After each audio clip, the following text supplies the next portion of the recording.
Good morning, everybody. This phalanx of galaxy of bankers and specialists. I'm the generalist. Journalists are supposed to be generalists. The only reason I'm here is, and it's a very strange relationship between a promoter and an editor. They work for the same purpose and have very different ideas of approaching the goal. So, today was the first time that I actually received a bouquet from Market. Thank you, Market. So, it's the other thing that I've been out of governance now for 2 years now, and that magazine I think is doing better without me. It has its fundamentals so strong, and we used to do a lot of conferences then.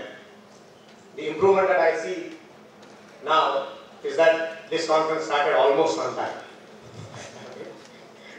and we used to have to wait for endlessly long for the halls to fill so that we could get on with our business. The conference tagline is reform to transform. You could almost think of them as synonyms, but there is that very thin line dividing these two. Transformation happens by various set of circumstances that might not be in your control. Transformation forces change on you. Reform is a step ahead of transform when you realize that things are about to transform. So let us prepare for the transformation so we are not surprised by transformation. So that's why I think it is critical that banks reform to transform is, I think, very cleverly quite Kailash. That is where I have one or two things to say, which once again come from more as a editor who's been watching this space for a long time. Inclusion was almost an article of faith for us at Governancenow when we began the magazine. And 4 years ago, maybe 5 years, Kailash, we first came up with a bumper issue on inclusion, which spoke to, I think, Conclave was here. We used to be a regular visitor to him every year to talk about inclusion. And there were such passionate people, Dr. Chakravarti in the RBI also. The proudest thing when I used to do that was that to see inclusion, whether it was happening, how well it was happening or how not well it was happening, was all because of only public sector banks. That is a matter of immense pride that I think this group must feel. There is nothing like inclusion when the private sector banks, in inclusion, when you look at inclusion, private sector banks are almost out of it. So that is why I am somebody who puts a lot of faith in public sector banks. And each time we used to do this issue, I could see the leadership in the banks wanted this to work. But of course there were those last mile issues and others which are getting solved now. And even when the present government came in and made this Aadhaar accounts possible, Jan Dhan accounts possible, I think, correct me if I'm wrong, it was completely, almost single-handedly done by PSU banks. Right? So, a huge heads up to all of you. This is wonderful work that public sector banks are doing. And it's almost possible that because of what you guys are doing, maybe the private banks will take the even benefit also, because the kind of the inroads you have made into the last mile, the amount of accounts that people are you have opened, maybe because the private sector banks are faster. I think you were just referring to startups. Why can't you get little startups to come and solve your problems rather than have this tender requirements which have 100 100 crore company with the profits of last 4 years kind of a thing which you can't get out of. Maybe a private sector bank can actually take benefit out of it. So, I think in this transformation, PSUs have already played a humongous role and they will play even bigger role down the road. But one of the key transformations that requires to happen is not just about whether banking is a business or banking is a social activity too, as Ashish just pointed out. I think in India, unfortunately for PSUs, which deliver this some amount of social equity to the nation, there is another angle which is the political.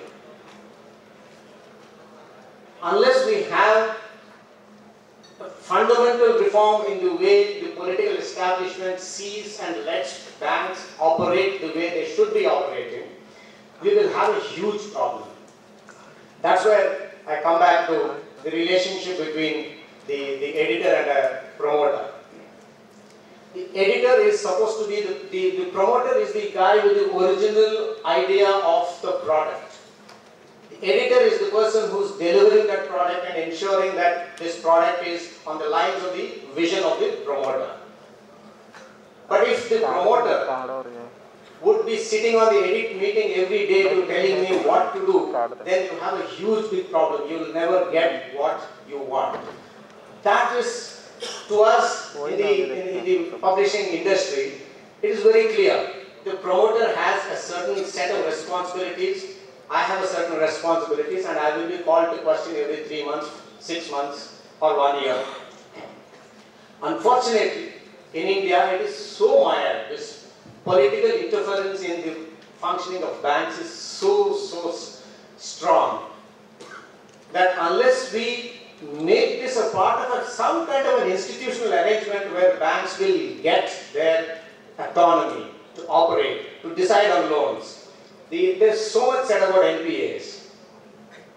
And we are in the thick of the NPAs controversy with Vijay Mallya and all that. We all know that. But why did it all happen?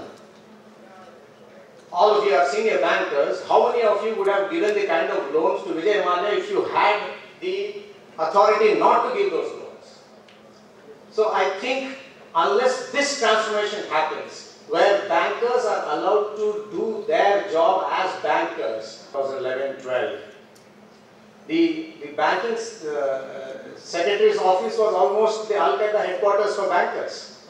There were a circular, or the banking industry was being regulated by circulars from the banking secretary. So there was huge regulatory overhang. So I think that is not the way. Thankfully, from what I've heard, I don't know, you people will be able to tell me whether it is right or not. Apparently in the last 2 years of the new government, there have been no calls, either on appointments or to direct where or whom to give how much money and how much loan. If that is true, that is a fantastic development. I won't even call it a reform. Why is it not a reform? Because there is a set of people who right now believe maybe banks should be left on their own to do their business. Tomorrow, another set of people comes. If that changes, that is not reform. So unless we have this very clear understanding in the political establishment that PSU banks deliver, but PSU banks need to be allowed to operate like private banks in all their decisions. Along with it, if they deliver the social equity, social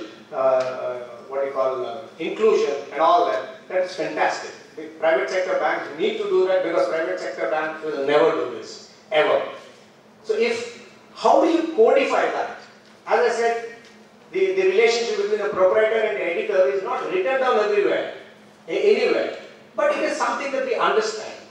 So why is it that it's taken 60 years for us and maybe only 2 years of that being followed by just a new set of people?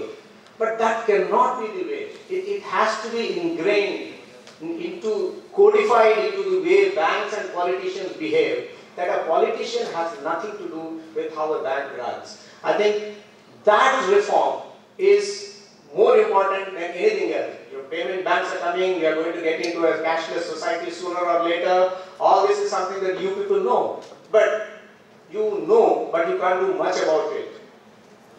There's no point in talking about reform.